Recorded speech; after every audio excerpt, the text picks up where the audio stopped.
Hey guys, welcome to a new episode of Skagit Storytellers. My guest this week is Andy Brown.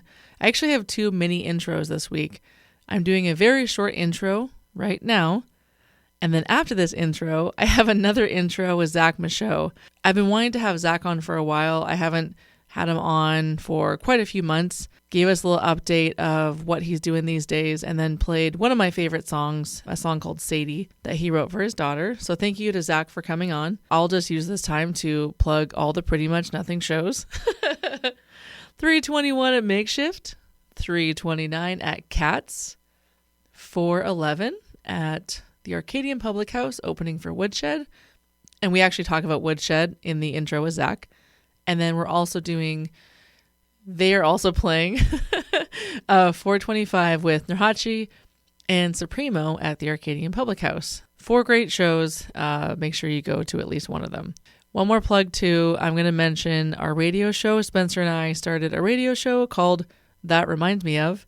We have an Instagram account, That Reminds Me Of Radio. So go there. We're going to put the playlist on Instagram every week of what we're playing, but we're only going to put the local songs that we're playing. So the idea is we'll play a local song, and then we'll play a song that reminds us of that local song. So that way we're kind of getting the best of both worlds, like cool mainstream stuff that we love, and also just showcasing the unreal talent that we have here in the Valley and beyond. And Andy and I talk about that in the podcast, just how amazing the music is in this area and how lucky we are. And at one point I'm reading lyrics and I'm gonna cry and I can't finish them, so Andy finishes them for me. I end up putting a clip from the song that we're reading the lyrics from at the end of the episode as well. I really hope you enjoy this episode. I enjoyed recording with Andy, and I'm so thankful that Zach stopped by as well. All right, that's it, guys. Enjoy your week, be of use, and go do something hard. I think yours needs to go on. Yeah. I'm fancy now. Headphones and everything. You saw me at the beginning. Yeah. Now I'm all fancy. Welcome. Thanks. Welcome, Zach, to my new studio. You got to hear the guys practice. Yeah. No, it's good. It's not bad. It's going to be a good show coming up with Woodshed. I looked them up on YouTube and just saw some random clips, and they're pretty good. I think it'll be a good match. They're a great band. It's going to be I think it'll be a nice fit. And also, they're just really sweet human beings. They're just generally sweet human beings. Yeah. Yeah. Yeah, and I say all the time, the one thing I hate about Pretty Much Nothing is how confident Miguel is in their always being closers. He's like, I don't care if anyone leaves. We're closing. We're going to do it. And a lot of people leave because it's always late. And so I'm happy that they're opening. I'm one of those people. I don't stay for the last band. I'm trying to explain this to all my musician friends for years, like being like, oh, if I happen to play before you, like right before you, I'm not going to catch your set. I'm going to be outside smoking cigarettes the whole time. Not even the first song. You play like 2 or 3 bands after, and I'll still be outside smoking. All right, so you're here to tell me 7 or 8 Andy stories. Okay, so that's why you're here. Yeah, no, basically the only reason is to talk about someone I have a mutual acquaintance with over the years. I first remember Andy from Fortune 500, and I was first kind of getting into the scene. Birdstock, I think, was the real kind of more introduction, but we didn't even really talk that much then. Was that before you got kicked out of Birdstock? No, I never got kicked out of Birdstock. I thought you got kicked out. My first... I've been telling everyone. Oh, no, never got kicked out. There was a rule made because of me about cussing. Oh, got it. About staying a particular shade of blue until like 7 at night. Okay. Which that wasn't the year after. It was just like, no, you can't cuss. It's especially at 12:30 in the afternoon. Okay, so you saw them me on first.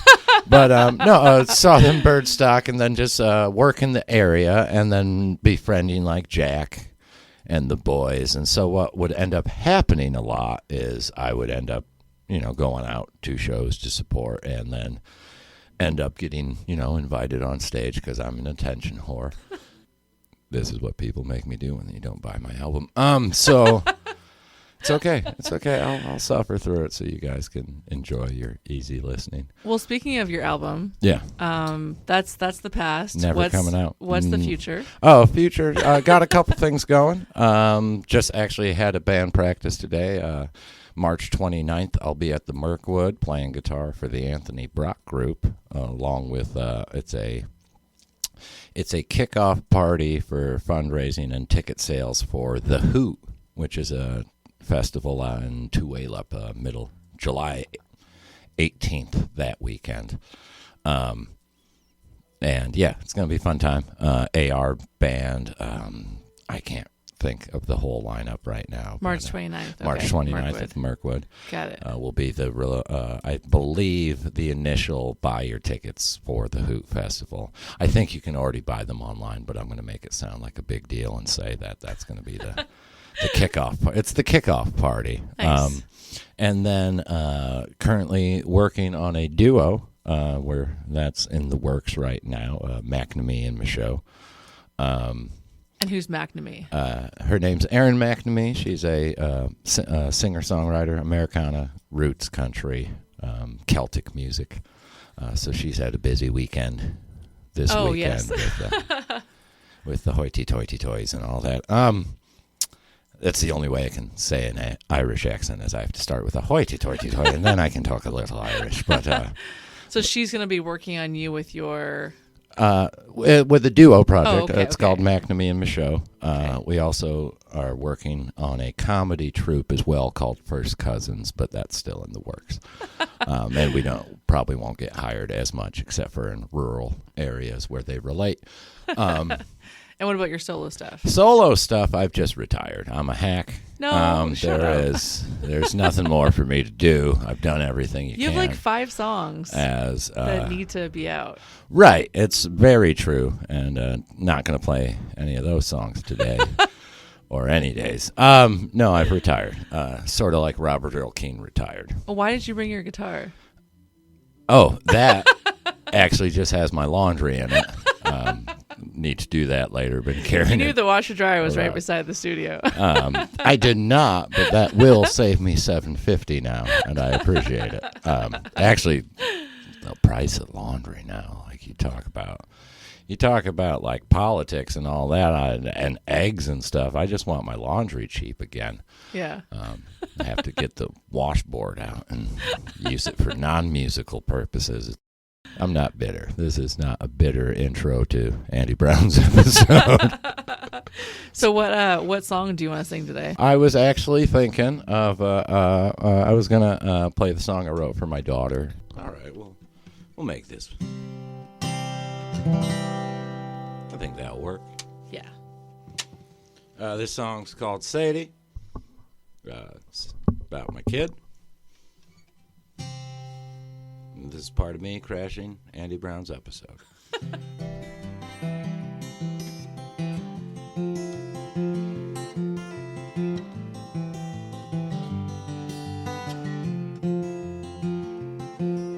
Sadie, I hope I walk you down the aisle. I hope I get to see that smile when I know you found your one. And darling, nothing in this life is guaranteed. There's all this hate and so much greed. You won't always see the sun. That every drop of rain that falls be a chance for you to grow. And honey, I ain't always kept you safe, and I will take that past the grave. These goddamn roads we've walked alone. And I know we've got time, turn it around. Just don't look back and don't look down. You won't be there on your own. And as the storm it passes by, may you find your peace within. And kiddo, I hope I get to see it through. Be that old man that lives with you in some shack in your backyard. And And I know you'll say, Dad, please just come inside. But it's this damned hillbilly's pride, and I don't want to make things hard. And as the breeze it blows on by, remember I am at your side. And say, dear, I hope I get the first dance. I hope you haven't made your plans. If you have, I won't ask why. And kiddo, when I take that final stand, I hope you're there to hold my hand when I say my last goodbyes. Let every drop of rain that falls upon your face be the tears to ease your pain. And say, dear, I hope I walk you down the aisle. I hope I get to see that smile when I know you found your one. And darling, nothing in this life is guaranteed, but you'll get everything you need, and then I'll know my time is done.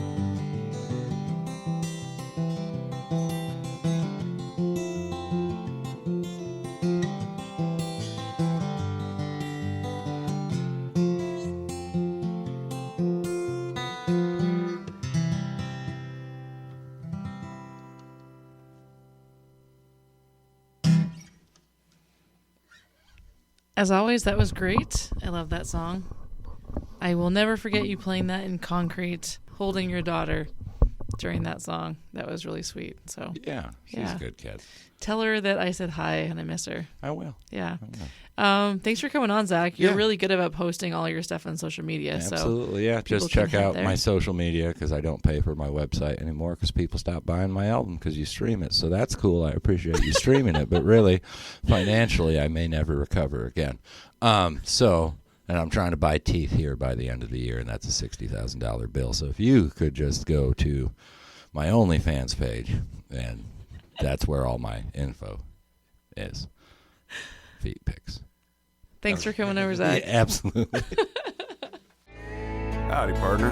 Welcome to one of the most northern parts of the United States of America. Travel with me upriver as we talk to a bunch of ladies and fellers and they share their tales of wit and wisdom. That's right, it's time again for Skagit Storytellers. With Liz Duffy.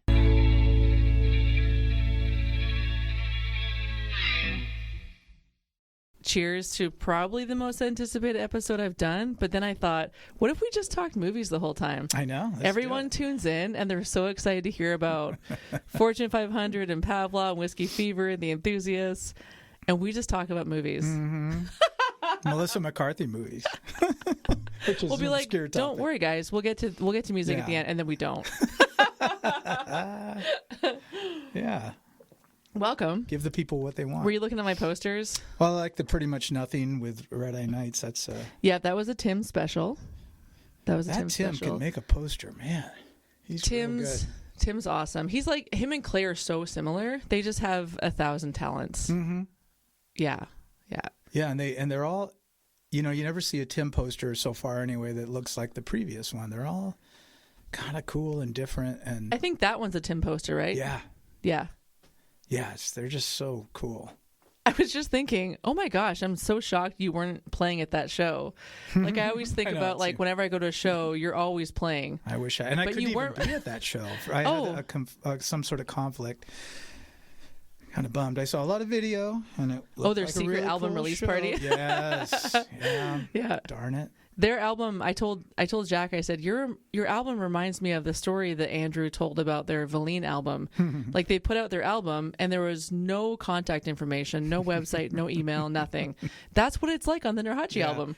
It has like Eli's name and Stone and I think someone else and then the year, I think, Yeah. and then on the tracks. That's that. No Jack, no Tim, no contact us.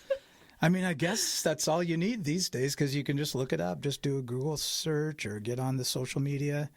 And really, if people want to, yeah, that's the thing. If people really, they listen to it and they go, oh my gosh, I have to find these guys, they'll find them. They'll find them. Yeah. It's true, but you're also, I know what you're saying. It's so funny. I look back in the day because I'm an elder statesman, I guess you could say.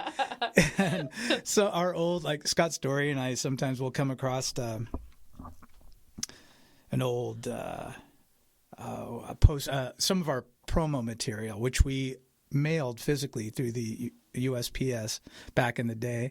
These big packets, we'd mail out to clubs or to record labels or whatever. And they had or our old cassette tapes, which is our first medium. And they say, call to book, call this number for booking. And it's like my mom's old home phone number, 360-856. The answering machine. Yeah. If you're calling for Kay Brown, please leave a message. If you're calling for booking Hindu Grass, then leave a message here too. And it's so embarrassing. See, and I totally forgot about Hindu Grass. Cool. Yeah, that was the start of everything.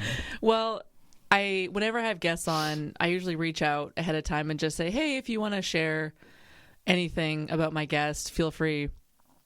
I didn't think that we would need any material. I was pretty sure that we could just talk about movies for 2 hours, but I thought I would reach out instead. But then I was thinking about it. I feel like you have come up to me and talked about several other recordings. You'll say, hey, Matt Speck said this. I want to just follow up with that. Or you really helped me with the Dylan story, the hunting one. That was awesome. So I thought, gosh, we could even just talk about your responses to all the podcasts of people mentioning you. I love it when you reach out for stories because I usually have something I can contribute. Well, I think I don't get a ton of responses. I would say half the responses I got for you was, oh, geez. Oh, geez, where do I start? I got to think about it and get back to you. Oh, I thought you were going to say, I hope he doesn't talk about this. Well, and then, the other half actually wrote me, ask him about this, or don't ask him about this, or remember this. So I wrote them on those Post-it notes that's there. What these are. So I wasn't sure. I didn't write names on all of them. I thought you could read them and then we could talk about them. Okay. What does that first one say? The first one says, don't ask him about his favorite band he's been in. That was actually Andrew. That's a fair point. Winning Unveiled. Oh, meeting Sigourney Weaver. I feel like that's your whole timeline. We'll get into that for sure. Yeah, that is a timeline. Yeah. Why did you get so mad at Scott in the parking garage after Channel 7? I don't remember getting mad at Scott. I remember getting mad at... So Matt sent that. I remember we could call Matt. Yeah, we could have our first on-air caller. I wasn't really mad, but I was... Yeah, I was. Hot dog fingers on Lopez. That had to be Andrew or Summer. Well, it was an unknown number, and I don't have Summer's number, so I think it was Summer. Yeah, it might be. Yeah. Fortune 500 challenging... Oh, it was a challenge. This is Scott probably, or Matt Leslie. Challenging West Coast tour, Pavlov in Utah hotel pool incident, river trips with canoe. Oh, Scott's yeah, that was Scott. Yeah, these are obviously kicked out of a hot tub in Cabo. Matt Specs. I've been kicked out of a few hot tubs now that I think about it. Because of the hot dog fingers? It was or are those unrelated? Of different reasons, but my phone thinks I'm Andy Brown. Oh, my phone thinks, I'm Andy Brown. So anytime Miguel sends a picture, it says Andy Brown in the corner. Really? Did you do something to his phone? Not on purpose. I don't even think I've ever seen him with a phone, actually. He sent me proof, and he goes, look, it says Andy Brown. So I can't tell if someone grabbed his phone and just messed around with it. Yeah, that might be something Jack would do. Or that just seems like something very, just a small change that would just drive someone crazy. Yeah. How do I fix this? I would do that to Miguel. Yeah, easily. If I could. Because we were talking about, I've brought up several times that, Miguel's in 5 bands. Mm-hmm. Even in Mardi Gras, he played in 3. Yeah. And then he played in his own that night. He's in 5 bands for now. For now, yeah. He probably just made one as we were talking. Yeah, probably just now. But then when Shane was on, Shane said there's 3 Andy Browns. Because he said there's no way this guy could get around the county, be playing in Rockport, and then he's suddenly out in Anacortes. Christine Miller Cartwright did say, though, that she said if I was to have any person in my band, it would be Andy, because she said, you are so organized. Like, you get stuff done. She also mentioned if there's a lampshade that's like a degree off, you have to fix it. It drives me a little crazy. It's the aesthetics. Is there important. some OCD in there, or Not really? I don't think I have OCD in any other thing, but I really like. I just. I always, I've always said over the years, like, this is controversial a little bit, but I say, like, people don't go to hear a show; they go to see a show. Like, when you go to see a cool music rock show or whatever, most people leave there a little bit kind of remembering how cool it sounded or whatever they played. Maybe it's, I can't believe they played that. But it's mostly visual. Like, remember when this happened and this person and what they were wearing and the lighting maybe a little bit. And certainly with the lamps, the lighting is an important thing. And I don't know why. It just, maybe because I'm just bored sitting out there watching the band.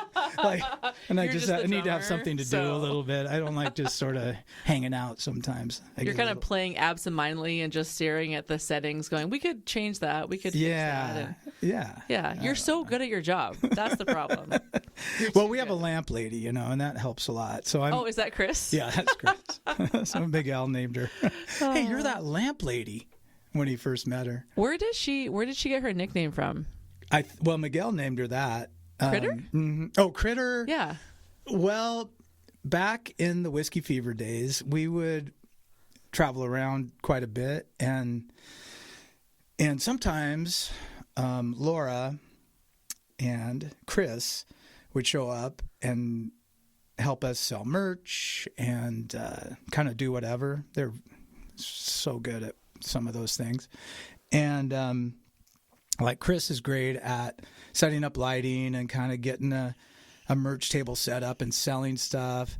And then Laura is great at spotting snow snakes. She's What's a snow snake? Well, that's what I asked.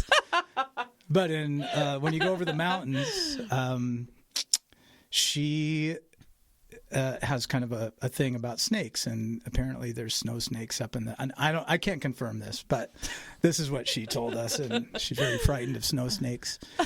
And but those two would sell merch and just kind of help with organization, and while we're doing kind of the other stuff, they were just selling. They're so good. And then packing up things, and anyway, they're great. And I don't know, one day I think I just said, are Larry and Critter coming this weekend? It just kind of came out. Maybe I'd had a couple drinks. Might have been what happened. Might have been a little whiskey slur there, but it sort of stuck. So we just call them Larry and Critter.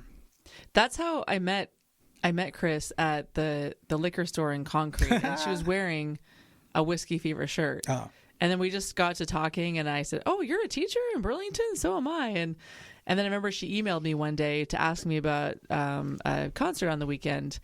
And I thought, who's Chris Sullivan? The cool thing about Chris is she has an amazing daughter named Erin, and she's my student teacher this year. Is she really? And oh my great. Gosh, I mean, all I heard last year was, "Get ready for next year. These kids are tough," which I hate. I hate when you label kids. The kids are great. They've matured a lot. I think my teaching style works for them. And also having Erin there, it's really cool, because I'll think of something to, coach her on, and then I'll go, oh wait, I need to do that more often. So it's like, I'm so reflective right now of my practice, and I have no qualms leaving her with the class. Yeah.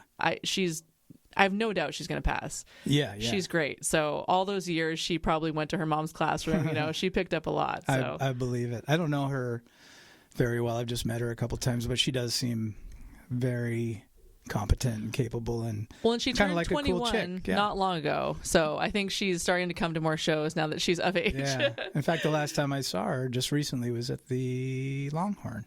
Oh, yeah. Yeah. Now that I think about it. So I presume she was 21 at that point. We'll say she was for the podcast. So I always like to start with how we met, but honestly, I can't remember how I met you. I don't I think the first time I remember seeing you, Liz, was up at the Concrete Theater when I think the Enthusiasts were playing there. Oh, yeah. And you were selling beer and wine. That's the first time I remember seeing you. because Andrew was going, have you met that Liz chick back there? She's so cool. I was really concerned because his water bottle said, like, only have one beer, Dad, or something. And I was like, that's right. Are you sure I can serve you another? Because that water bottle says. I mean, the water bottle says right there, clearly. Yeah. That was a really fun night. That was great. It was cool seeing just your following from Anacortes come all the way to Concrete. Yeah, it's amazing. And just everyone dancing in the front and, again, all the lamps. That was great. Yeah. It's so cool seeing any, fans or followers or whatever of a band go anywhere. It always amazes me and kind of makes me feel guilty, or maybe not guilty, but just, I don't know. I just feel like you drove all the way to Seattle. You gave up or your something. Saturday you gave for up us? Your Saturday night. Come down here. You got to drive all the way back home. Oh my God. Now I feel bad. Can I give you gas money? Yeah, exactly. Okay, so when you showed up, I reminded myself that you're from Woolley. You're a Cub. I am a Cub. Born and raised. Born and raised. Like kindergarten through 12th grade. Mm-hmm. Yeah. Yep. In fact, I was born in the hospital right down the street here that's no longer there. I'm one of the last ones probably born there, across from the Liberty Bell. It's now the State Street school. I guess that's what it's called. State Street School, the alternative school. Yeah. Oh, that was a hospital? Well, they raised it and built that there, but it was an old, cool stucco Spanish style weird hospital built probably in the 20s or something. Are your parents from the area too? My dad was from Burlington. He was a dairy farmer out there, and my mom was from Birdsview and graduated from Concrete and was the first one in her whole family to graduate from high school. Yeah. They were Tar Heels from like Tennessee and Carolina and stuff. They came up for the logging and mining back in the day. So my parents had me when they were kind of old. So, they graduated. Dad went right into World War II when he graduated. My parents are kind of the age of most people's grandparents, really. They're both dead now, but they were that age. In fact, my dad was like his senior year. He graduated in 1941, and his senior year, his PE class was to be up on the roof with binoculars looking for Japanese planes after, December 7th, after Pearl Harbor. How did your parents meet? They were both teachers, and they met at Concrete. Dad got a teaching job out there, and Mom, because he was delayed a little bit because of the war, and Mom went to Western. They both went to Western, but at kind of slightly different times, and they ended up both teaching at Concrete, and that's where they met. Oh, and what did they teach there? Elementary school at the time. And Mom taught basically first grade her whole career, right around there. And Dad went on and taught like middle school and high school, and he was a coach, football coach and basketball coach and things like that. So he moved around and was an administrator, like a vice principal and principal of some schools, elementary schools and stuff. But Mom just stuck with first grade, kind of like Jack's mom, just kind of stuck with it. And I was raised up on what they now, I didn't know it at the time, call Snob Hill, up on Dukes Hill. You're down here in the lowlands, Oh, I didn't realize what status I was. Yes. Thank you. Yeah. I used to look down on you. I'm like, I felt bad for you. No, my parents, back then, Cedar Woolley in the 70s, it was kind of depressed, and the logging industry was starting to wane a little bit. And if you had a good job at Bendix or logging, that was great, but they were a little harder to come by, and it was very blue collar.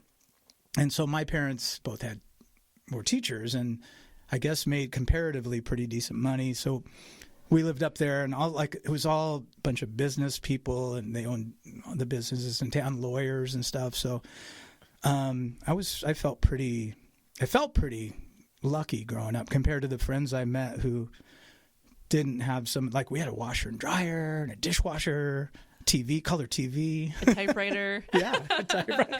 Yeah, and so felt very fortunate to be up there. But I didn't even know that was a thing until I was in driver's ed when I was 16, and I met this cool guy. We became fast friends, Gary Johnson, and his mom. We ended up carpooling to driver's ed in that summer. And so we'd take him out to his place out on 881 Peavy Road, out at Minkler Trailer Park. Oh, I used to live on the corner. Oh, yeah. PV and Minkler. Yeah, okay, you know it. Yeah. And then the first time she drove me home, she was in this cool Pinto that she had. It didn't seem cool at the time, but looking back, pretty cool. And so she's like, "How far up do I go?" And keep going. And how far up this hill do I go? And I said, "Take a left on this road." And she took a left on the little dead end road that I lived on. And she just slowly slowed down and turned around and looked back at me in the back seat. Said, "So you live up here on Snob Hill, huh?" And just like looked at me with the meanest look. She was a mean lady. We became friends later. I was really scared of her at the time. I was like, "Snob Hill?" I didn't know that was what it was called. Well, but that's what you would have called it back in the day if you lived here. Apparently. Got it. Well, I always think about how people become musicians and, access to instruments and practice spaces and all that stuff. And I think about, you were just saying, your parents were a little well off. Mm-hmm. So did you just have access to instruments like from the get-go? Or was it like, you're like, "I want to try this"? They're like, "Here you go." I think about this a lot because you're right. Everybody has kind of how did you end up, having access to a guitar, playing or learning about it? And I can't help but always bring up AMP, the Anna Music Project, and how it doesn't matter what resources you have. Like, I guess if you have to get there, but there's instruments right there. Right there. And they can use them. So it's like, if you have that drive to try something, it's there. It's there. They practically force them on you. Really. Which is good. But I was lucky. My dad was not musical at all. He liked music. He liked Spike Jones. Not the Spike Jones that most people know, but the 1940s Spike Jones. What kind of music was that? It was kind of a funny comedy stuff. He had all these noisemakers, and he had a great band. But you have to look up Spike Jones from like the 40s. And okay. I just remember that's the one thing he liked. But Mom was a big fan of music, and she played in Concrete High School band. In fact, there's pictures of her. She was kind of a drummer. Bass drum, but still. And I remember we'd go to church and I'd watch her sing, and she could sing like these harmonies, like underneath harmonies and stuff. And like, how do you do that? That sounds so cool. And I could never get it. And luckily, she was a big John Philip Sousa fan. So she loved parades and things like that. Unfortunately, she was also a fan of the Music Man. And so 76 Trombones was the big song in that movie. So instead of playing drums, like all the John Philip Sousa marching songs I wanted to do, she was really into me playing trombone. And she forced me, like a lot of parents, to do piano lessons when I was young, and I just wanted to go out and play all the time. And I had to sit there and just get through it. It was awful. The hours seemed like 3 hours, and I didn't really learn anything, but I learned how notes are supposed to sound, I think, and what a little bit about chord structure and that type of thing. And so when I finally got into middle school, and there was a band there, and I got into it, I felt like I was way ahead of everybody, because I just kind of had some of that knowledge. And so I played drums and trombone in middle school. And then when I got to high school, they made me pick trombone, because there's like 16 drummers. We got 16 drummers. And I was like first chair in both, which is kind of cool. But they were like, "We only have 3 trombone players. We need you in trombone." So I did that all through high school, and then afterwards I played in a swing band for a while. Harold Knutson and the Generation. Some Burlington people know Harold Knutson. He owned the jewelry store in Burlington, and he had this big band. So it was a 16-piece like swing band. Wow. And I was by far the youngest one. I was like 18. I think the next oldest guy was like 55, maybe. Did he just have like an ad out, like, "Hey, I want"? Like, he showed up at a band? That's a good question. He showed up at a high school stage. I was in swing band or something concert, and I stepped out and had a little trombone solo, and he came down and afterwards and gave me his card and said, "Hey, I have this band. I want you to join. It'd be a good fit." And he walked away, and my dad afterwards was like, came up and it's like, what did he tell you? What did he talk to you about? It was like Babe Ruth came down and talked to me or something. My Like dad he was so scouting. excited. He's from Burlington, and he knew Harold Knudsen used to play in Lawrence Welk band. Really? So he was a big deal. Yeah, Wow. good trumpet player. So my dad was like, he came down. What did he say? He was just so excited. I've never seen him so excited. And so I ended up playing That's with those great. guys, and I was kind of a hot shot player. And I was so bad compared to those guys. They were so good, all those guys. The things they were doing, I could not keep up. So they humbled you very fast. Humbled, for sure.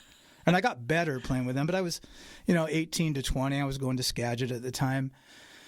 And wasn't what really kind of into music it. were you like listening to at the time? Oh, it was, rock, all the rock stuff. AC/DC, Tom Petty, all the things. So you're like, this is fun, but like, yeah, this is what I like. I wasn't to a listen swing. To. I mean, it was fun music to play, kind of. I just wasn't into it. I did it for a while, and then when I went away to college to Washington State, that was my out. I doubt I would have really got into it like I am now if it wasn't for my mom. But she, I was over there at Wazoo in a dorm. And I remember there were always a bunch of people outside this one guy's room down the hall from me. Girls in particular were outside this guy's room, and I'd wander by there, and he was in there playing acoustic guitar and just, doing his thing. And so I told my mom, I want a guitar for Christmas. That looks pretty cool. And I just wanted to play enough to sit around a campfire and play with my friends and sing some songs and stuff. But she did get me a guitar. I still have. And I took some lessons. I back then you just went through the student union, and there was like a tear off this guitar lesson. So I tore off this gal's number, this poster that she had up there. And she was a local, but she used to play with the Eagles and CCR and stuff. When they would tour around, they'd hire her because she could sing backup too. So she knew her stuff, and she just taught me all the things I wanted to know. And we had kind of a similar vibe musically. So she's like, here's 3 chords. Come back next week. Here's 25 songs you can play with those chords, And I would practice diligently. And I think I was a good student. So she liked meeting with me. And that's kind of how that started. And then when you moved back here, I moved back here. you were like, okay, swing band was fun, but yeah, I want to now I'm going to play around campfires with my friends, and that was kind of it. Except I've had some friends who I kind of got pulled kicking and screaming into music, or into being in bands. It wasn't my idea ever, really. The first thing was, so I had a buddy. I was living in a trailer park on Wicker Road. Grew a beard, came in red back then, and I was unemployed, and I was just duck hunting every day and things and this like is that. after college. Yeah. I might not have had a job at the time. It sounds like, if I remember back, doing a lot of duck hunting. And my buddy Brian Marcus was kind of learning to play bass. And we, he's a big thinker, and he always has these big ideas, and they don't always work out great, but he has bigger ideas than I do. And and we were big Stevie Ray Vaughan fans. And he called me one morning. He's, are you watching TV? I said, no. He goes, turn it on. Stevie Ray Vaughan's helicopter had gone down, and that was the day he died. So eventually it was confirmed, and Brian said, we have to have a wake. We have to have a wake. I'm getting a bottle of whiskey, and I'm coming over. Do you know anybody who plays drums? And I said, hey, I'll think about it. So Brian came over, and I said, hey, my buddy Mike Ludwig lives on Fidalgo, and his housemate always has it. I was at a party there a couple weeks ago. He's always got a drum kit set up. And so let's just go over there. And, it's before cell phones and everything. We just went over and knocked on his door. And who should answer but Scott Story. Oh. And Scott's like, hey. And it was his drum kit. And he was at the time kind of working sporadically, shutdowns at the refineries and stuff. So he was off for a while. He's like, yeah, come in. And we just hung out there all day and drank whiskey and played. We were all terrible. I think nobody would argue with me about that. We were just very much beginners, and we could only play really one song well, and it was because it had 2 chords, 2 pretty easy chords.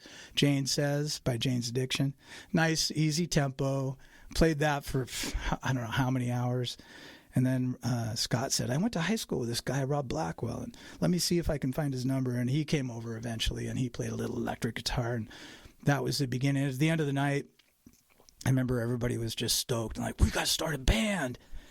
And I remember thinking, this is the worst idea I've ever heard. This is the worst band I've ever heard. But they kept calling me and talking me into it. So playing guitar, acoustic, and I bought a Strat and played a little electric. I was never really good. I was just a rhythm strumming player. I couldn't even play barred chords at that time.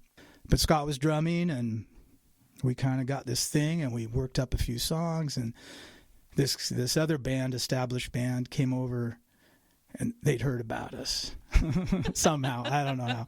They said, hey, if you can work up like 8 or 10 songs, you could open for us at this annual party that we have going on. And we were like, we all just looked at each other like, no way. No way. We can't do that. Or no way. And it was a big party. It was their annual Halloween party at the Burlington Gun Club, and which doesn't sound like much, and it wasn't. But at the time, we got it. And I remember the night before, like, I didn't sleep at all. I was so nervous. I don't think any of us really did. We were so nervous. Did you have a name for this band? That was the beginning of Hindu Grass. Oh, okay. Yeah. But you weren't like... We weren't. Really it was our very band. first gig. Okay. Nah. Yeah. We had like 6 different singers. None of us wanted to sing. We had a girl come up and do a few, Kim Welfringer, and I sang one. Brian Marcus sang. We just all took turns, and we were all kind of terrible. And we finally, like, Scott was drumming, and we're like, Scott, you got to get up and sing something. Because we only have 5 songs, and you got to sing something. And he wouldn't do it, and finally he came up in practice and sang a song. I just remember us looking at him like, why aren't you the singer of this band? You're the only one who can sing. You can sing majestically. It's amazing. Why are we even trying to sing? So after that, like every new song, he was kind of the singer. And then eventually it was just more and more him singing and more me playing drums. And that's kind of how that went. And then eventually that band who let us open for them kind of joined us. And we had a better band. And that was Kurt Small, who's been talked about here. He was in Saturday Saints and Otto and Quattro Guapo and a few others. And Jerry Fortier played bass, and we became quite a bit better when they joined. They were already seasoned veterans of the scene. Did you guys play originals? We played all covers. Oh, all covers. Okay. All weird 60s, 70s, 80s, 90s covers. But then we started writing because of Rob Blackwell and Scott, really, who were big fans of like things like the Pixies and Angel City and I don't know, things like that. Newer kind of alt rock a little bit. They wanted to write their own stuff, which I also thought was a terrible idea. See, I'm no good. And so we started doing that, and those went. We had to put a tape out that got a lot of local notice, and then we eventually separated from those guys and started Pavlov Jones. Oh, okay. And who was in Pavlov? You, Scott? It was Scott Story, Rob Blackwell, myself. Matt Specht, who we had met through like Shane Gildness and everybody that kind of knew Matt, and then I remember asking Shane, we need a bass player. Do you know anybody? And he goes, well, there's this cat out by Lake Erie. His parents own Lake Erie Grocery, and his name's John Caulfield. He's really good. I don't know what he's doing, but. So Scott and I just drove out there and went to the store and said, hey, is there John Caulfield? Yeah, he's out there, hunting crawdads or something in the lake. So Johnny, we went and said, hey, do you want to play in our band? And Johnny was like, sure, okay. That's kind of how it went. And was Pavlov first and then Fortune 500? Yeah. Yeah, Pavlov was like mid-90s until 2000. Fortune was 2004 to 2010 or something. Was there a bit of a break? I'm just thinking about, did Scott have Raven? Is that he's like, I can't play for a while? Sort of in the Fortune, but it wasn't. It was not quite on that timeline, but it was because he was in Fortune 500 too. Yeah. He was our drummer in Fortune. Yeah. I played bass in Fortune. Oh, and yeah, we towards the end there, Matt Speck left, and we got Matt Leslie to play with us, and that was great for a while. And then Matt Leslie had to quit too. He was living in Everett, and it just wasn't working out. And so, like New Year's Eve, 1999 to 2000 was our last show, and then we had just a few years off. Scott got married, and he started jamming with Matt Leslie down in Everett. And one time I joined him on a trip down there and strapped a bass on, and we kind of played some songs, and it was pretty cool. And so that's how that started. So we were just a 3-piece. Raven did come along right around that time, somewhere in that zone.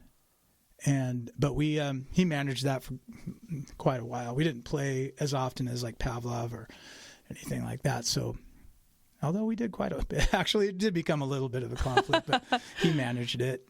You made, like you were saying, you made like a cassette tape for Hindu Grass, and then for Pavlov, you had some original songs. Mm-hmm. Did you also make almost all original? Okay, and you made an album for that? We made 1, 2. Yeah, we had CD technology by that time. So what's this we had 2 disc you speak of? Yes.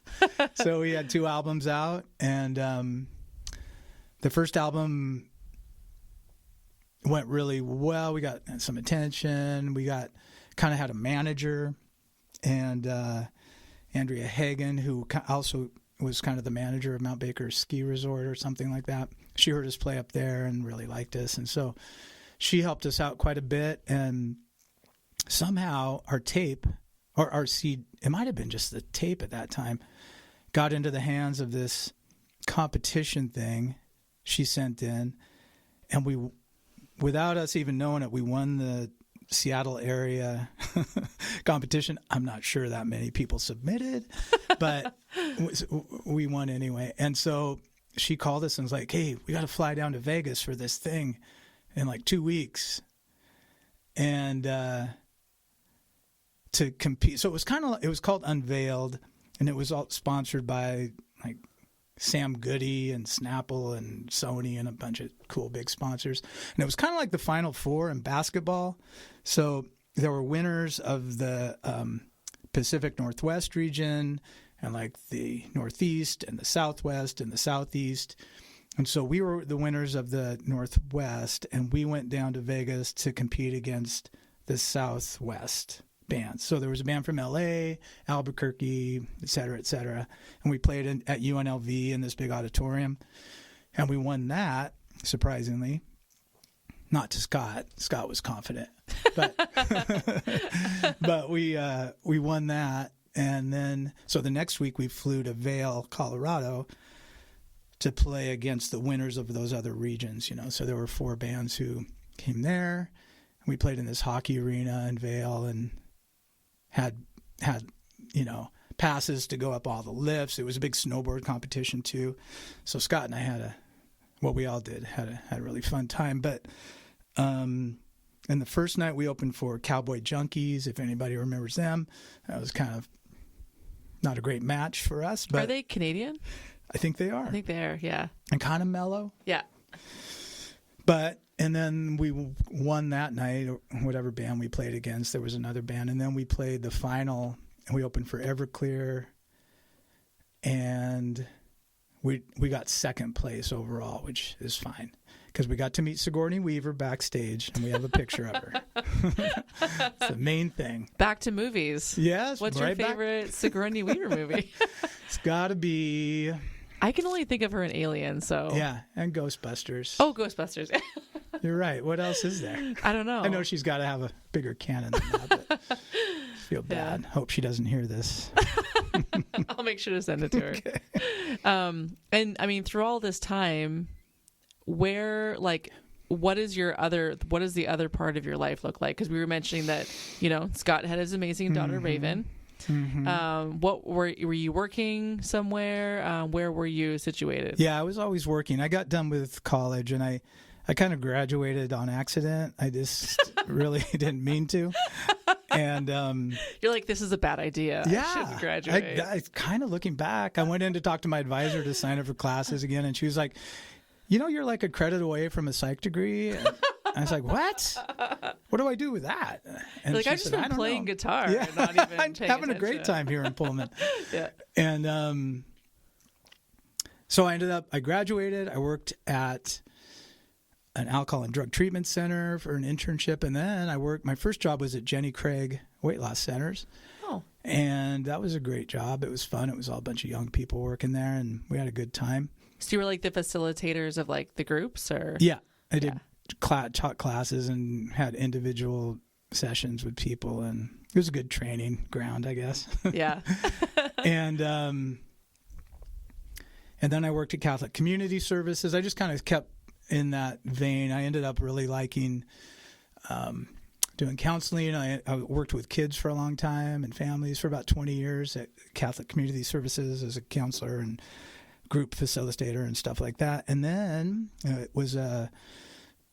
moved over to be a school counselor, a job corps later. But during that time, I was just working kind of part-time, 30 hours a week or something like that, doing groups and stuff. So I had some time to mess around, and I was still living in my mom's basement, for God's sake. So I had no bills, really. A couple little things. I had a cell phone that I had to pay for by then. I mean, it wasn't much. But, and Mom let us practice in the basement, so it was great. Oh, nice. Did she, because if I'm correct, she passed away 2 years ago? Yeah, I think about a little 2+. Was she pretty active, like towards the end? Like, yeah, would she come to all your shows? She was 93 when she died, and she was still driving until she was like 92. That's amazing. She shouldn't have been, really, but so she was like up front at your shows. Yeah, she was always not always there, but often there, and like Jack would always have an interaction with her because she was notorious for, like, she'd come to a show, but she always had like little earbuds in. And she'd be like, she'd be listening to the Mariners game. And if there was something else, like back in the day, there was like a Sonics game, or if the Seahawks are playing, she'd always she was a multitasker, I guess you could say. So Scott, between songs and when she'd show up for Whiskey Fever shows, he would always, okay, what's the score of the Mariners game? And she'd 5-3. So she was that into sports. Yeah. When she retired from teaching, she went on this junket where, seniors who were Mariners fans went to every stadium in the country and the Baseball Hall of Fame. And not all in one fell swoop, but they went to the East Coast one time, then they went to the South and did all these things. And so she had a great retirement. What a rich life she lived. Yeah, rich life. Wow. Also, when she was retired, she had these friends. My mom, all these Tar Heels have funny names. Her name's Merle K. Wait, what does Tar Heel mean again? Oh, it's got a couple different potential meanings. But it just kind of means you came up from Tennessee or the Carolinas in the late 1800s or the early 1900s, because it was really, there was no work back there at that time, coal mining, and there was a lot of mining and logging up here. And some say it's because I can't remember there's two different stories, and I can't remember I don't think either one really works. It just sort of stuck. Okay. Some Tar Heel's gonna tell me what this really means. But so one time she went to with her. So her name's Merle K, and her best friend was Wesley Sue, and they went on this trip to Tuscany to stay in this kind of a villa, and with a chef, and there was about 12 or 14 people from all around the world who stayed there. And every day they'd get up and harvest what was in the garden, maybe go to the market, and he would like cook old school. Like they'd start a fire in the morning, he'd pull the coals out, put a grill up there, and they'd cook and talk, and they'd drink wine at night and talk. And anyway, she came back from that all excited, and it was so fun. And I have this new friend named Chrissy, and we hit it off the first night. We're drinking wine, and we were going around saying where we're from, and I said, well, I'm from United States, and she was British, and she said, oh, where? And I said, oh, well, the West Coast, and she was like, where? And I said, kind of the Pacific Northwest up by Seattle. Oh, where? And I said, well, it's a little town called Cedar Woolley's by Burlington. Oh, yeah, I know where that is. And my mom was like, how do you know that? And she said, well, I used to be in a band in the 70s and stuff, and we toured around a little bit on the West Coast, so I kind of got to know the places. And my mom was like, "Oh, you were in a band? Do you know Pavlov Jones?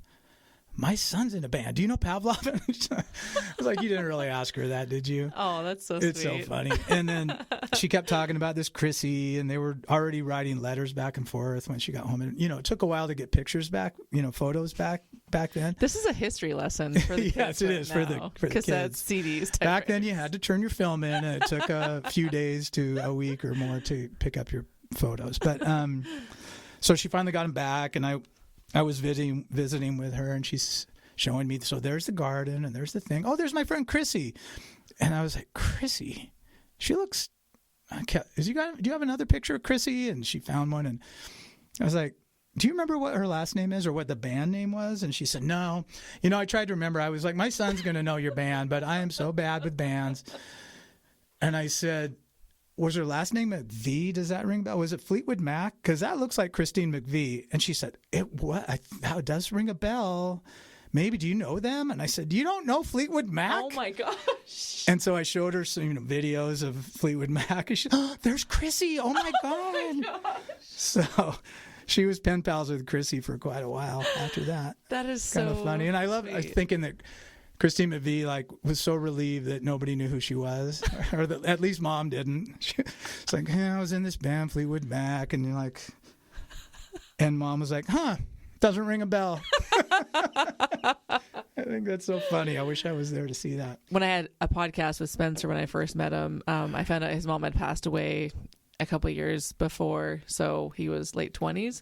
My mom passed away when I was 23. And so I said, do you have any stories to share about your mom? And I love it because he said that, he just remembers driving around in the Subaru listening to Judas Priest. And I was like, what? No kidding. I don't know her at all. So I wasn't picturing that. You just think of someone's mom, you think of a sweet little lady baking pie. Yeah, like Jack's mom. Yeah.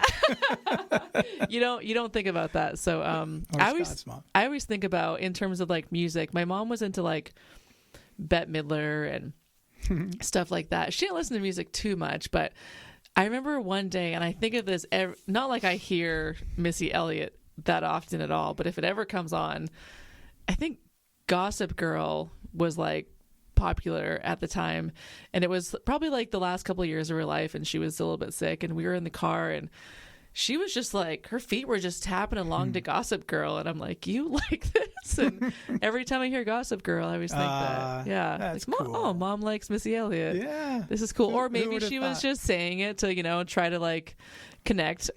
It's a snappy beat. Yeah. So you guys won that competition. We got second. But that was second. Close enough. Which is pretty might as well awesome. have won. Christine Miller Cartwright also mentioned there was another competition, but I think it was with your next band. Yeah. So how did you go from Fortune to Whiskey Fever? Yeah, that's a good question. How did Fortune and also, break up? by the way, why did you break up Fortune 500? Why did I break them up? Just kidding. Well, a lot of that was because of Raven. I'm going to blame Raven for this. I love Raven. I told her, I said, when you come home from wherever you are, now I think she just moved to Georgia, I said, can you just come on? Yeah. I don't even know if we can talk about your job, what you're doing right now, but I had such a great, did you listen to our radio show? Her and Raven? And Scott. I had her on as a guest. Yeah, and Scott was there too. Yeah. Yes, of course I did. It was so great. It was great. And, I don't know, every interaction I have with her, I just feel this sense of connection. And I just think it'd be fun just to chat with her more. Me too. I'd like to as well. Yeah. Well, Raven is great, but she's not without her faults. And one of those Let's faults talk about it. is she broke up Fortune 500. Now, Scott was just, it wasn't just Scott, but he was busy raising her, and it had just kind of run its course like a lot of bands. So we were together for a long time, and we'd, and I have to say, I'm not for band music art competitions. We just stumbled into these things a little bit, and they're awkward and uncomfortable, and God, can't we all win? I mean, everybody's so good and cool, and they all have their cool things. So I mean, it's not like I seek them out or I'm really even proud of winning them sometimes, I'm sure other musicians feel that way. It is kind of neat, but there's mixed feelings, about winning those kinds of things. But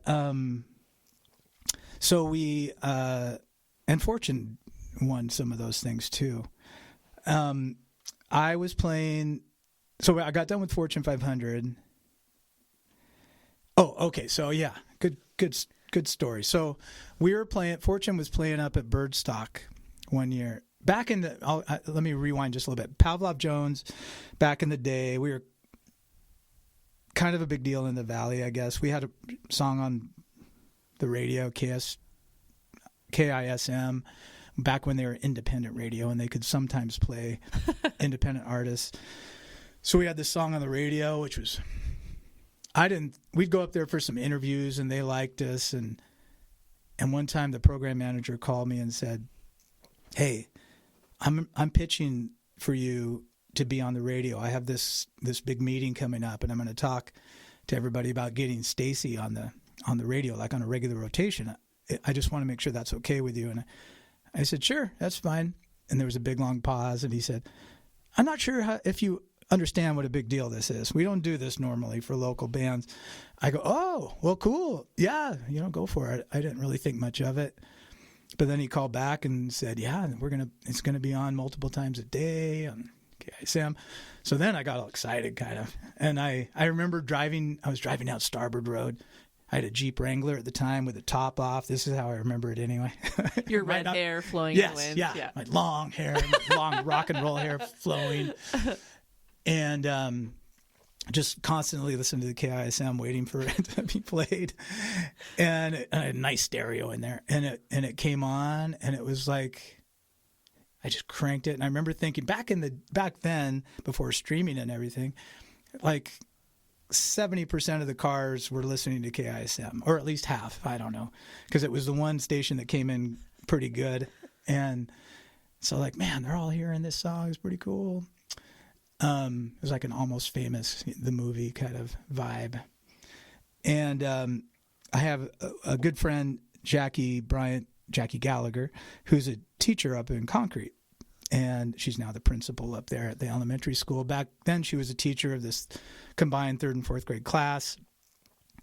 And they used to have like career days or things like at the end of the year, they would, like for good behavior, they'd pass out these tickets. And at the end of the year, kids could trade them in for prizes and stuff. So she asked us to come up and play at the end of the year, a little acoustic thing in her combined class. So I got some of the guys and we played up there. And this is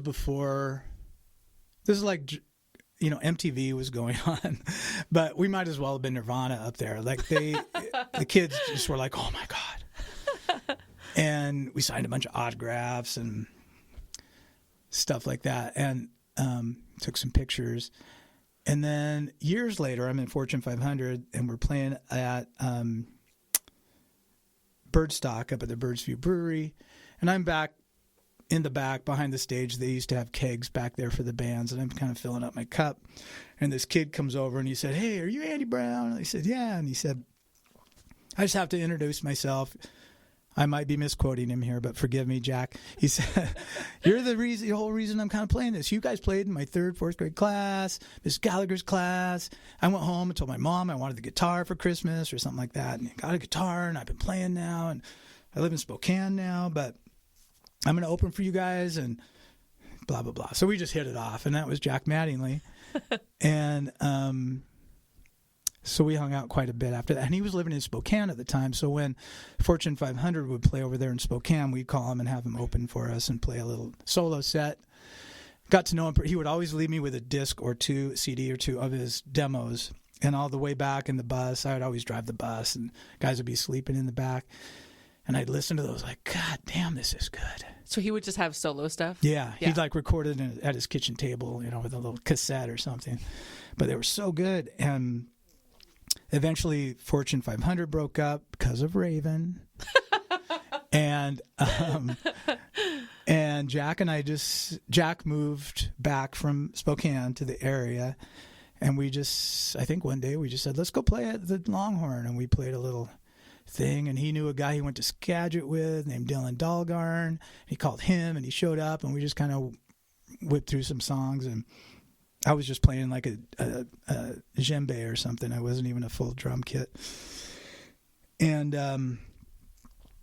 And eventually he was like, you know, he was working at Pacific Tonewoods by then, and he was like, there's a thing called NAM, North America Music Merchants show down in Anaheim every year. It's a big convention, and we know a guy through Pacific Tonewoods, and if we can get together just a little demo, like 4 or 5 songs, we could probably go play down there. And I was like, fuck, that sounds cool. So we called our friend Matt Leslie. He brought some recording gear up.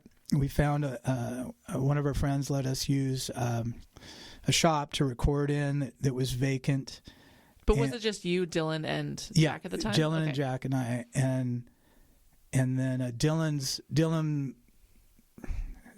brother was in a band with this guy named Mike Lamb, and we ended up sort of practicing with him and hanging out, and we recorded this little shitty kind of, well, actually sounds pretty good for a demo, but we submitted it, and they like, yeah, come down. So we went down there and played it in Anaheim at NAMM, one night at the Hilton, one night at some other hall. And that was those were our first gigs. Oh, which wow. is a little backwards how it usually goes. But we had a great time. And after that, we were like, I guess we're a band now. And so we started learning more songs. We only knew like 5 of those 5 songs and not very well. And so were these covers or? No, they're all Jack originals. Yeah. Oh, wow. And that's how that started. And then eventually Mike Lamb moved back to Wyoming, where he's from, and Roger Brown played with us for a while. That was really fun. And then Roger moved on, and Jack had his eye on this guy named Dennis Dorgan, who's from Concrete, and he was a sniper. He was like the guy everybody wanted, sort of. Actually, nobody knew him yet, but everybody knew he was a pretty good player, and so he came in and started playing with us, and that's when it really took off. We had to kind of learn to play together a bit, but then we just started playing everywhere after that. And Whiskey Fever is it 2 albums? Well, we had that first demo, yeah, and then 2 real albums, yeah. Yeah. Yeah. And then that ran its course in, was it like roughly COVID? Roughly, yeah. Yeah. A little before that. And that's when we won that another stupid contest. Sorry, but oh yeah, Christine was telling me about this. The one where the fans, there's like a fan choice, mm-hmm. and then the judge's choice. Yeah, we. Do you know who entered you in that? I think I did that. I saw it. You're like, this is stupid. What am I doing? What am I doing? I'm just gonna. This is dumb. Whatever. But it seemed like a pretty good. You know, it was a $20,000 prize, and you opened for a cool band. So I just threw our name in there, and then we got. I think you had to get so many. It was a stupid thing. Like on social media, you had to get so many likes or something to really make the first cut. And then we made the first cut. Then we went down there and did an interview and video and of just a little interview thing. And that's what got us into the final. And so there were 6 bands, and we went down and played at the Showbox in the Showbox Market, the coolest Showbox, the best and really only Showbox. And all the bands played. It was quite a day and really fun. And we kind of opened for can't remember the name of the band now, but it'll come to me. And like a strong local act. Big national act. Yeah. Scott will be calling me any moment. Oh, this isn't live. This is live. And we I think what won it part of what won it for us was like we tried to get a lot of people wanted to go from the Valley, which is also always very cool.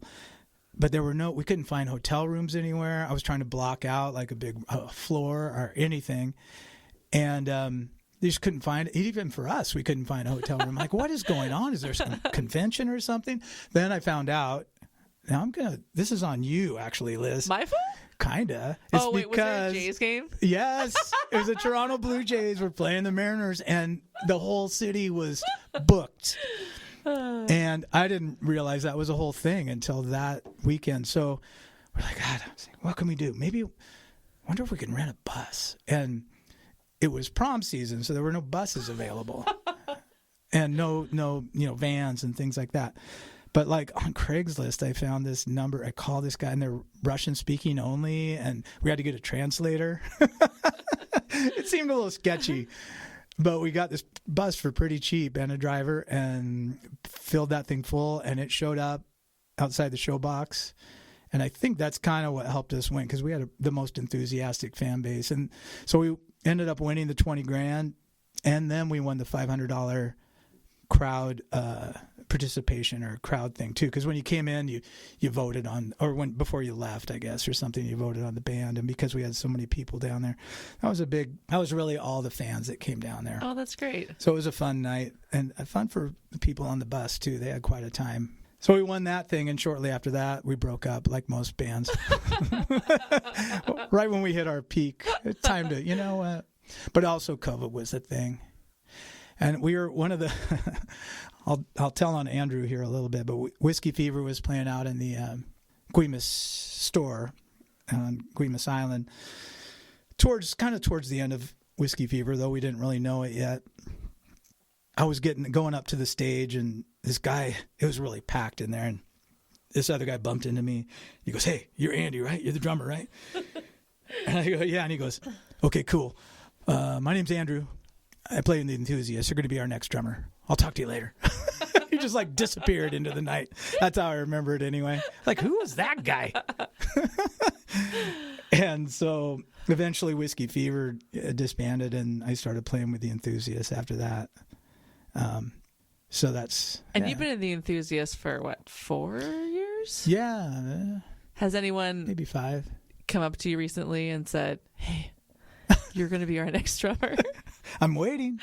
I'm always on the lookout. Well, I don't know. You never know. It sounds like Raven needs to break the Enthusiasts up because it's been a good... You guys have had a good 5 years. It's time. I can't even tell you how... I might even cry. No, I can't even tell you how many times I've listened to the latest album. Oh, it's so good. I got to say, it makes me cry sometimes too. And I don't know if this was on purpose, but when it reaches the end, I just have it on repeat. So then all I hear is "Here we go again." I'm like, that strumming, that opening strum. Oh, it's on again. Yeah. Yes. And I mean, even if there was an album and all I could experience was those 2 live shows, like the the Clay Christopherson, Her Name is Princess show that you guys played at, and the one at the Unknown. Yeah, the one at the Unknown. Both those 2, if I just had those forever, I'd be happy. Yeah. But then, like, to actually have the album, yeah. But those, I mean, that show was perfect. Friends, you guys, and those were... Her Name was Princess. Those were great shows, man. Yeah, shows don't often always come off, but boy, those 2 are great. Yeah. I mean, there's like, I love the shows that are so high energy, everyone's dancing, screaming, you're all having a great time. But then to have like a show with like so much meaning behind it, intimacy, and everyone in the crowd knows how important the moment is. Yeah. Oh. Yeah. I love that. Yeah. I agree. Like when I was talking to Stone, I was saying that, we both said, every time we hear Corey Vincent, we're like, why the hell isn't this guy in an arena? Uh-huh. But then we were saying how if you're playing local original music, your fan base is all musicians, and that's just what it's going to be. Yeah. You'll have a few outliers, but really, like, you just have other musicians supporting you, and you got to be okay with that. Yeah. Yeah. Yeah. And that's not bad, Yeah. As long as there's somebody supporting you, that's great. But yeah, I feel the same way about Corey. He's great and a great guy. I remember I used to watch him. I used to go see him at a Sunday night blues church in Cedar Woolley, which was at what is now the... the sports bar. Yeah, the sports bar there. What was it called? Well, I think it was something different back then. Oh. Might have been the same thing. Anyway, on Sunday night they'd have this blues church, they call it, basically an open mic with a kind of a blues focus, a blues band, kind of a backing band that was always kind of there. Oh, cool. The drummer, who Corey knew well, and Corey was just playing rhythm guitar up there when he had the nerves to do it, because he was nervous all the time.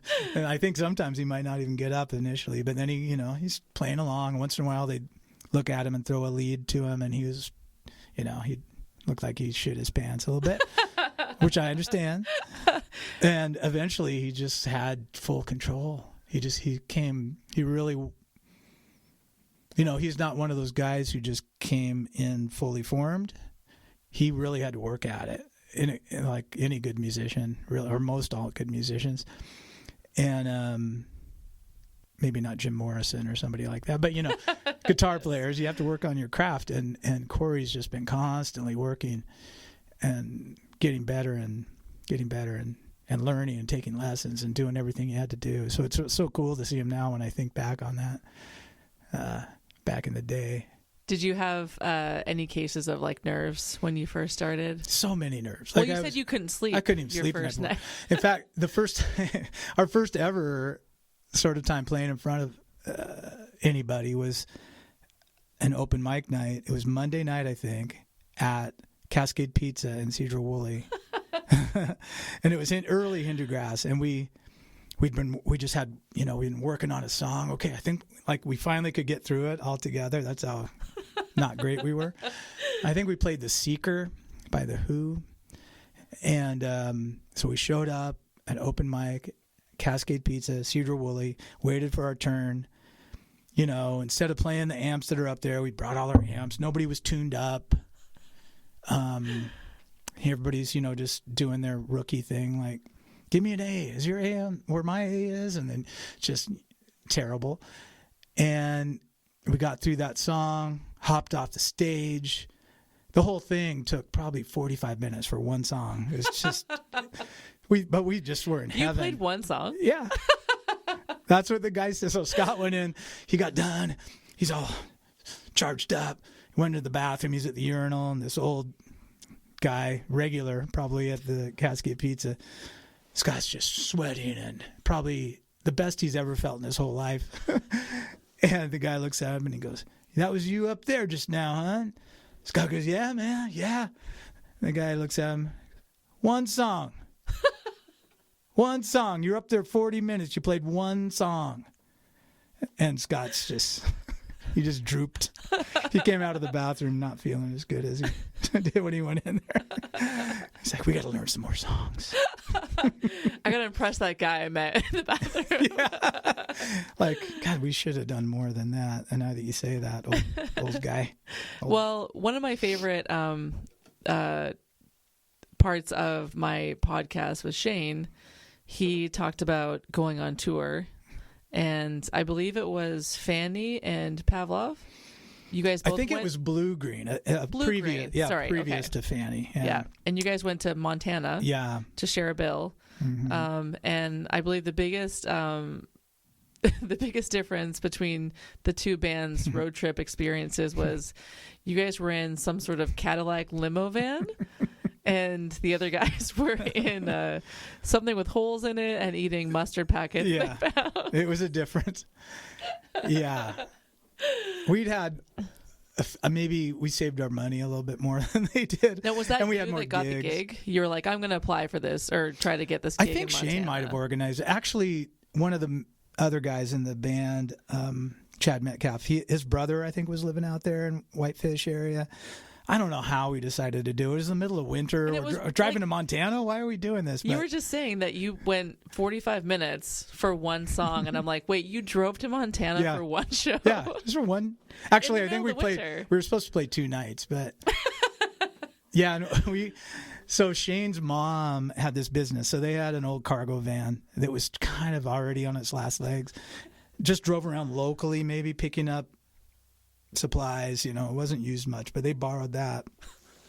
We didn't have anything, but we had some money, so we rented, just from saving up money from gigs, so we rented a van, a new van with heat, and we packed that thing up and we all drove over, and we were going to meet in Spokane initially, and it was snowing going over the pass. It was pretty rough, and the Blue Green van didn't show up for a long time. We had to wait there for a while. And history lesson, this is before cell phones? Yes, okay. Before cell phones. So it would have been like the early 90s, early mid-90s. And they finally showed up, and Shane was like, he was a bit exasperated and worn out. And he's like, yeah, we're pushing the van.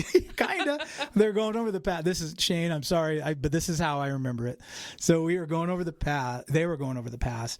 And it was just snowing. They turned the wipers on, and like the wipers went whoosh, whoosh, whoosh, whoosh, and both blades just flew off. they had to like stop and like duct tape socks onto the wiper, something like that. It was a disaster. And they had no heat. They just had a couch in the back they were sitting on, and they would just pee on the floor and let it run out the back. And it wasn't comfortable. So they showed up shivering, smelling like pee. Yeah. Hungry. Yeah.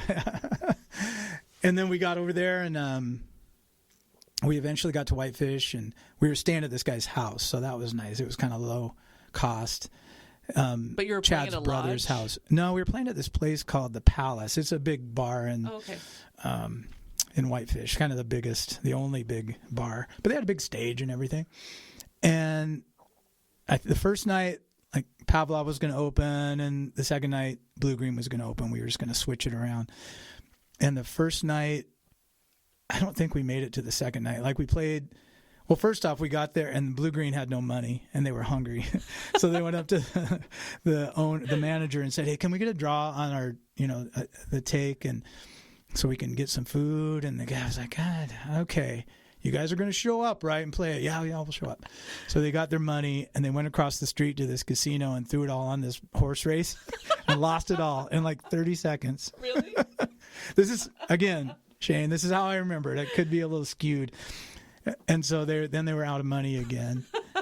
But we went to the guy's house, and we ate and, got situated. And then we played, and it was too loud, and the manager gal kept coming up and yelling, and we were all feeling pretty good on whatever we were on, and weren't really taking her seriously. And she started really getting upset and like turning all the house lights on, and then the bouncers would come over and kind of push her away and turn the lights off. Like there was a lot of problems with her. There's some in-house fighting. Yeah. And ashtrays got thrown.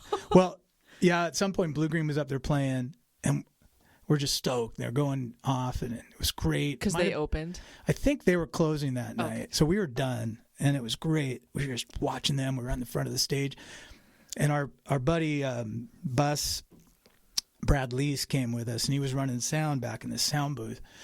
And I just, all of a sudden, like this ashtray breaks against the back wall, and like Shane and Chad are like ducking. This shit kept throwing against the back wall, and I was trying to hit him.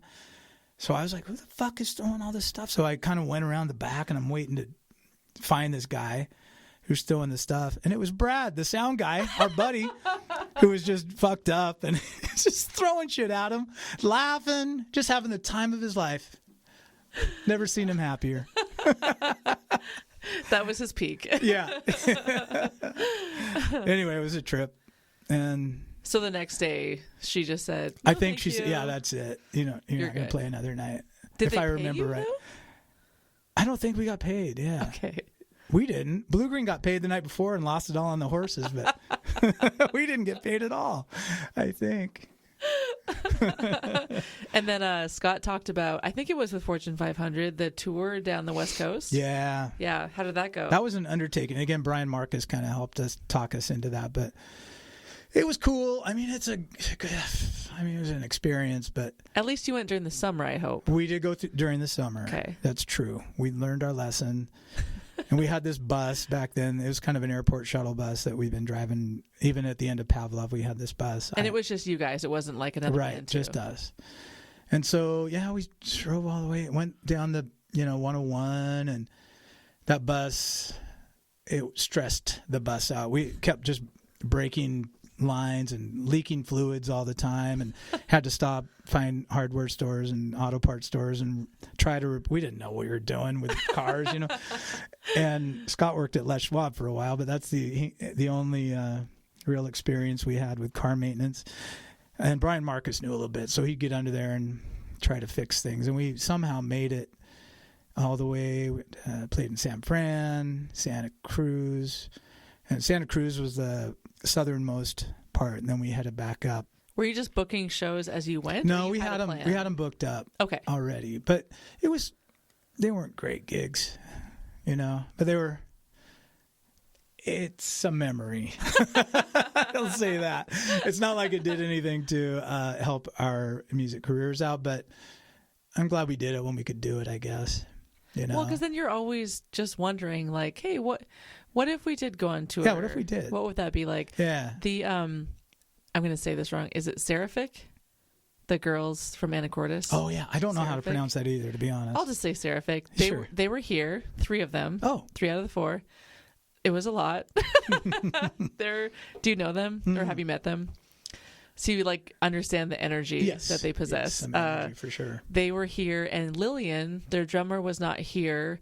She was in Oregon, and she was, I guess, kind of scouting out because her dad knows someone who has a studio down there. Oh. And I said, well, I mean, do that if you want, but there's so many options here. Yeah. God, we're building a studio, and they're like, well, we kind of want to make like a big road trip thing out of it and maybe even do like a tour this summer. I mean, that'd be kind of cool. The hope and sparkle in their eyes.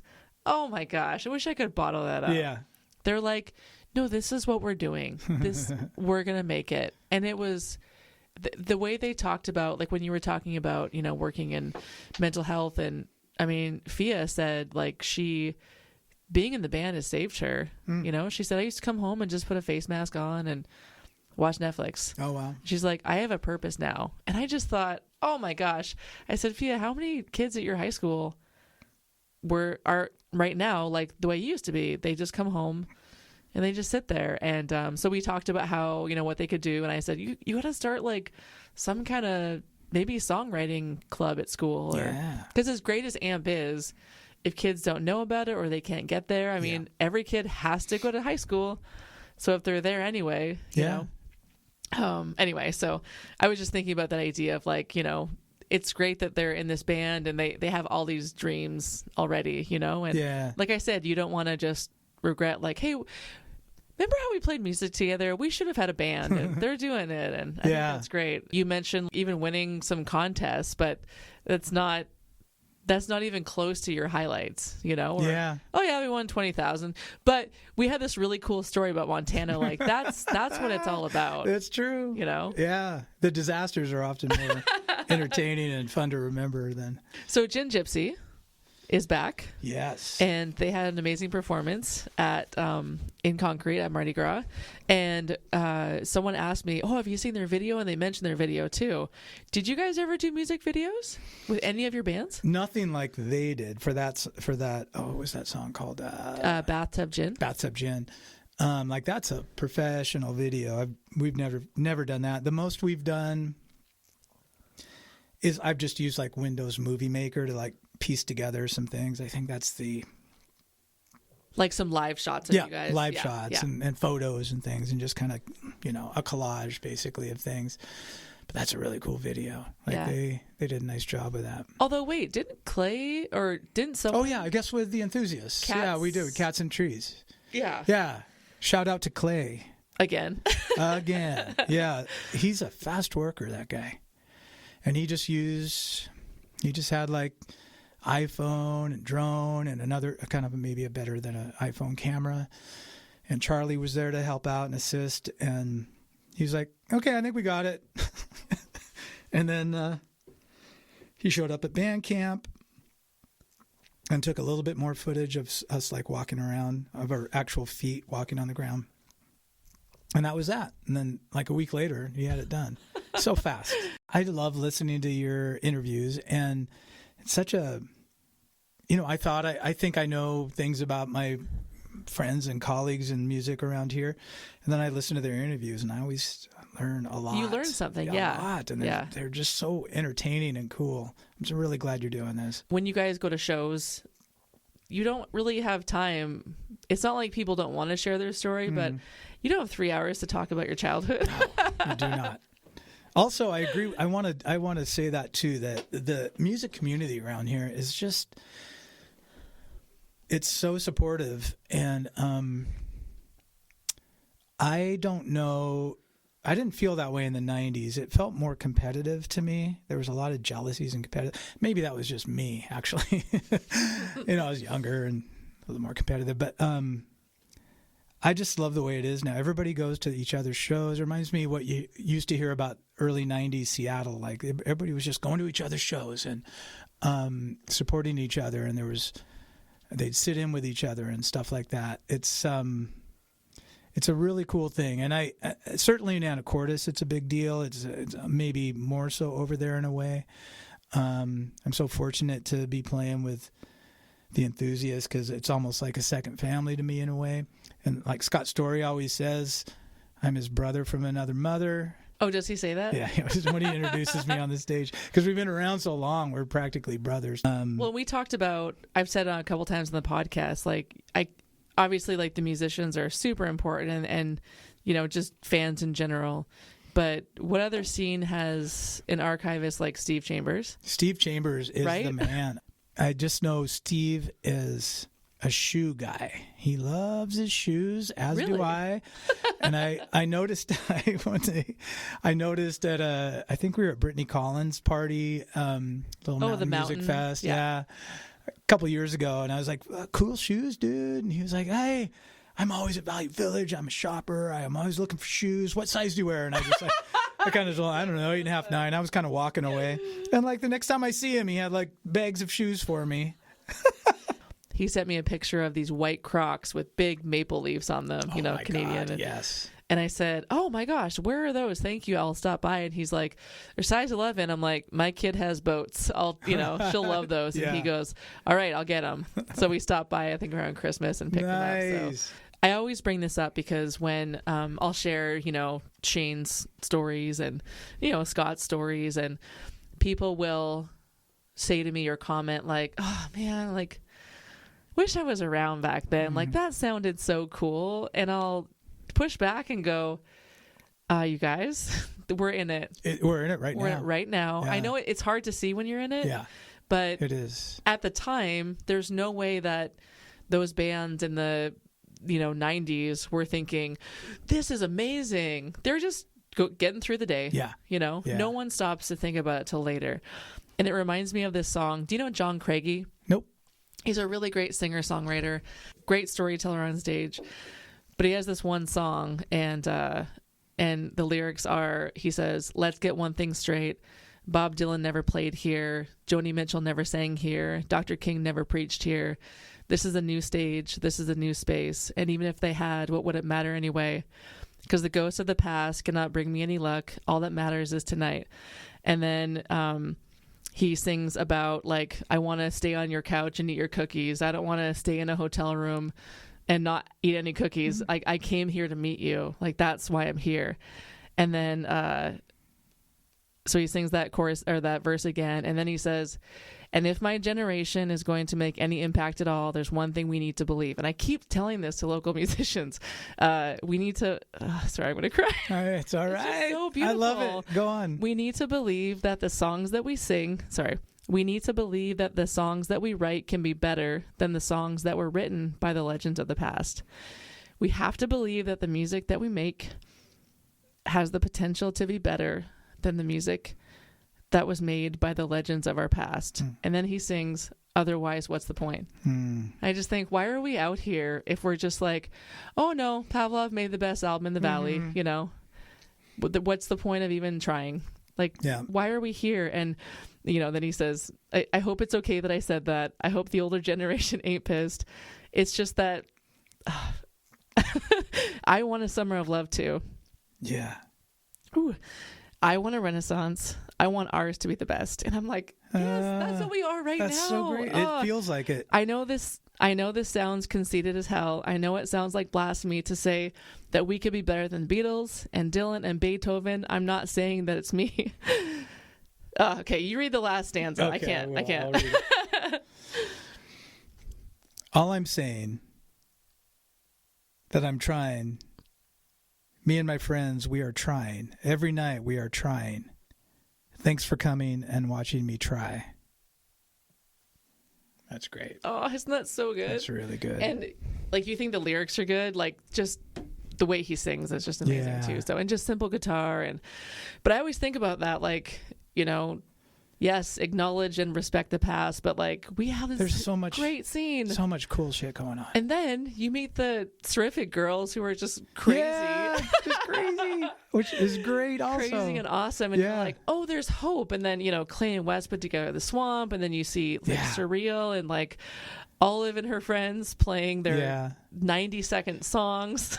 Yeah. that they And had to play twice. And like Amp Camp, that just restores, not that I need faith restoring, but like those high school kids, usually high school kids, come and form a band, learn a song, perform the song in 1 week, usually having never played an instrument. It's amazing and scary and all the, it's a tightrope walk. It's a high wire act, which is just how it should be, It's like me at Cascade Pizza on Monday night, 1991 or whatever that was. Is that the place that one of their new songs, doesn't Jack call it the Pizza Dump? Yeah, the Pizza Dump. Yeah. He got it right. The other thing that happened with Pavlov early on was we were just trying to get it together and let's record something. Speaking of recordings, right? And so Johnny, our new bass player guy, he goes, well, Johnny's very quiet. He eventually, we were kind of trying to figure out where to record and how much money. And eventually he's like, hey, I got this buddy who I graduated from high school with, an old friend. He works down at Bad Animals in Seattle, and maybe we could, talk to him. And Bad Animals was owned by Ann and Nancy Wilson from Heart. It was the best recording studio on the West Coast. Everybody was recording there at the time. So we were like, Johnny, God damn it. Why didn't you tell us this months ago? Or I don't know. It took him a while to come up with it. So we went down and just found Eli. It was Eli Montoya. And he was living in Seattle, working at the studio. Wow. And we went down and found him at his apartment, basically, and just sat down with him and talked. And he was like, yeah, I work nights a lot of times, and not a lot of times, but sometimes bands don't show up. And if you guys are just kind of on call, come down. Sometimes the whole weekend's open because they just don't show up. Like Alice in Chains was notorious for that. So he would just call us and once in a while and say, Lane Staley just OD'd or something, and they're not going to make it this week. So the whole thing's open and all their gear's in here, but just don't mess with their gear. And so we'd come down there, and because none of us had families or really important jobs that really at the time or anything that we couldn't just, at the drop of the hat, just go down there. So we go down there and stay in the studio and just record like 18-hour days. Eli was all in with us. And he's the one who that's the reason really for our first, really all our albums. I guess we recorded with Eli. Pavlov did. The first one was down there at Bad Animals. And then the second one, because the exchange rate was so good up in Canada, we went to Vancouver and I recorded at a place up there. Really nice studio that we shouldn't have been able to afford. But because the exchange rate was so good and we'd saved our money a little bit, we stayed in a hotel up there and recorded all week. And I remember we went up there for a tour, and the guy was, the owner had to show us around. He goes, okay, so this is the loading dock. We recorded the drums on, I can't remember the album now, but the album where the big drums are right there. This is where we record. We just put mics all over this loading dock, but the drums right there. So cool. And then let me show you this other thing. And we eventually walked through all these hallways down this little narrow hallway, and he looked back at us, and he was a rocker, with long hair, and he's like, okay, you guys can't tell anybody this, and you can't come in here ever again. And he unlocks this door, and he opens it up, and it was just a little bathroom, like your bathroom up there, just a little bathroom. And we were like, cool, man. And he looked at his watch, and he said, 52 hours ago, Jimmy Page took a shit on that toilet. And then he shut the door real quick, locked it again. Nobody can use it. Because I think Page and Plant were recording an album up there at the time. And so that was it. You're like, okay. The Bad Animal Studio, I feel like you told me that story. Was that the one where when you went in, there was a bunch of stuff left over? Yeah, all of Alice in Chains stuff was and so just laying around. Did you take anything? I mean, nothing important. Some little souvenirs. How did you get involved with the Anacorus Music Project? Just really through the enthusiasts, Summer. Andrew told you you're going to do this, Yeah, and basically. then you did it. You know how Andrew is. by the way. You're going to record with Liz tonight. You're going to coach the drums and, of course, the music project. Yeah, just with those guys. And I'm not as involved as I would like to be because I have a job still. And but Amp Camp is so fun, and I don't remember really getting drum lessons. I did in middle school, and I'm really thankful for that because I at least have some snare skills. But to teach drummers, to teach kids who are like 14 to 16 years old who had never even held a drumstick before, I don't really know how to do that. So I just basically tell them how to hold it. Well, I do, like, don't hold it tight. Hold it between your thumb and your fingers. Let it kind of bounce. And then I just play them Meg White drum stuff. You can do this. No offense to Meg White, but this is we have 5 days. We have 5 days. This is what you need to do. Just basic, cool drums. Don't get too fancy because you're not going to get it in a week. Like Terry Sherman's kind of the godfather of drums, in my opinion, right now. Who's that? Terry Sherman was drummer for a bunch of cool bands. Late 80s, maybe mid-late 80s into the 90s. And he still plays a little bit. His nephew is Jason Hogland, who plays with... Oh, Jason, yeah. Hired Jason, Mules, yeah. Hired Mules. Yeah. And who's also a great drummer, by the way. Oh, yeah, he's great. that guy. But Terry's, oh, God. He's local. Man. He's local still. He's always been he's just so good, and he's so supportive. Like, even when I was just starting out in Pavlov, and I was holding my sticks too tight, and I was pretty rigid and wasn't great, but had a lot of energy. He would always just come up and say, "You're the best drummer I've ever heard, man. You're so," just a bunch of bullshit that I didn't really believe even at the time, but I kind of took it. And he's just so supportive and nice. Uncle Terry, I think everybody kind of calls. I think that's what Jason calls him because he is his uncle. But Terry's just so cool and so good. Fortune 500. One of our buddies, Jeff Ingram, was the assistant principal at Cedar Woolley High School. And he talked us, or he asked us, I don't know, he talked us into playing at the senior party, which is just sounds like a terrible idea now that coming out of my mouth. And but we agreed to it, and it was up at Fire Mountain Boy Scout Camp up above Big Lake, and like to the west, I think, of Big Lake, and cool place. So we drove our bus up there. We got there early, and eventually. And this is Pavlov or it was Fortune 500, okay. And so we played. Or we set up, and we have mostly all originals. We have a few covers, but it's rock and roll. And it's like 2012 or 2011 or something like that. Like none of the kids want to hear that, And so, and it's daytime, and it's in this big loud cafeteria thing up there. But we set up, and we played a set, and Jeff came up and he said, "Hey man, I got this guy." Jeff and everybody involved in this, forgive me if I get the story wrong, but Jeff said something like, this guy, this is a student, he's senior, pretty good drummer. He's very shy. And, but he knows, I think he's good. And if maybe you can get him to sit in with you. And so he came and brought him up, and we agreed, like, we play this version of You Really Got Me, but it's like the Van Halen version. Girl, you really got me now. And he kind of like nervously agreed to do it. And so he got up there and played, and that was Trevor. It was his first time ever playing in front of people, I think. And he just killed it, of course. Yeah.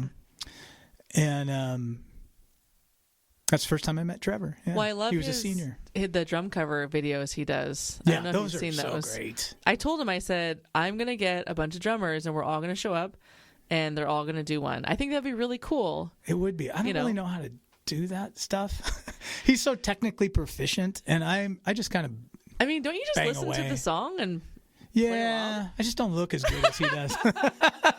He's just on top of it and looks so good, and he's hitting the drums in the right place. I just sort of try not to throw a stick or break one. When I first started playing in a band, I was like 25 years old, and I was like, What do we do? I'm too old to be in a rock band. We're too old to do this. We're 25, 30 years old. We got to be adults, guys. Yeah, we got to do it when you're 18 or something. This is ridiculous. And now at my advanced age, and I just feel so lucky that I sometimes still get asked to play with people. It's so fun. It keeps me young. It keeps me active, and it's just killer. Of course, it's just a great time, and it stimulates that part of the brain. I think that's the art part, and and all the shit happening in the world. I know there are ways we can solve it with the democratic process and all the adult stuff, but then also I'm kind of like this hippie on the side going, if we just put out more art, guys. Yeah. Talk to your neighbor and put out art. Yes. Yeah. That's important. Yeah. Keep letting us try. The music that we make has the potential to be better than the music that was made by the legends of our past. Otherwise, what's the point? And I hope it's okay that I said that. I hope the older generation ain't pissed. It's just that I want a summer of love too. I want a renaissance. I want ours to be the best. I know it sounds conceited as hell. I know it sounds like blasphemy to say we could be better than the Beatles and Dylan and Beethoven. Oh, I'm not saying that it's me. All I'm saying is I'm trying. Me and my friends, we are trying. Every night we are trying. Thanks for coming and watching me try.